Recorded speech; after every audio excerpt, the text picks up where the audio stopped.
120 ఉంటే pre diabetic కిందకి వస్తాం మనం. అంటే జాగ్రత్త పడాలని. అలాంటప్పుడు మనం మెడిసిన్స్ వాడొద్దు. షుగర్ రాగానే చాలామంది పరిగెత్తి అయ్యో! నాకు షుగర్ వచ్చేసింది. నా పని అంతేనేమో లైఫ్ లాంగ్ నేను మందులు వాడాలేమో అనుకుంటారు. అలా ఏం లేదండి. మీ షుగర్ చాలా ఈజీ. మంచిగా షుగర్ అనేది పర్మనెంట్‌గా రివర్స్ చేయొచ్చండి ఈజీగా.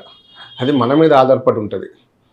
షుగర్ వచ్చినప్పుడు ఏం చేస్తుంటాం కామన్‌గా మనం చేయాల్సింది ఒకటే ఒకటి టైంకు ఫుడ్ తినాలి. స్వీట్స్ మొత్తం మానేయాలి. రైస్ తగ్గించాలి. మిగతా ఆకుకూరలు, కాయగూరలు ఎక్కువ తీసుకోవాలి. ఇంతే డైట్. దానికి విపరీతమైన డైట్‌లు మొలకెత్తిన విత్తనాలు అని, లేకుంటే మనం వేరే వేరే ఓట్స్ అట్లా అన్నీ కొన్నుంటాయి. కానీ రాగులు, సాములు, అరికెలు ఇంత డీప్‌గా ఎళ్ళక్కర్లేదండి. కామన్ డైట్ మెయింటైన్ చేసుకోవచ్చు మేజర్‌గా. మన డయాబెటిస్ ఉన్నప్పుడు ఏం చెప్తామంటే, ఒకటి రైస్ తగ్గించమంటాం. కార్బోహైడ్రేట్స్ ఎక్కువుంటాయి కాబట్టి. రైస్ ప్లేస్‌లో కావాలంటే ఫ్రూట్స్, కాయగూరలు ఎక్కువ తినండి. ఆకుకూరలు ఎక్కువ తినండి. రైస్ క్వాంటిటీ తగ్గించండి. మళ్ళీ ఓట్స్ ఎప్పుడన్నా మీకు ఆకలైతే ఓట్స్ తినండి. లేకుంటే అటుకులు కూడా తీసుకోవచ్చు టిఫిన్‌గా. అలాగే మీకు ఏదన్నా నచ్చిన ఫుడ్ టిఫిన్‌గా తీసుకోవచ్చు.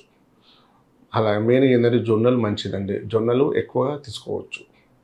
రాగులు, జొన్నలు మీరు ఎక్కువ కన్జంప్షన్ చేయొచ్చు.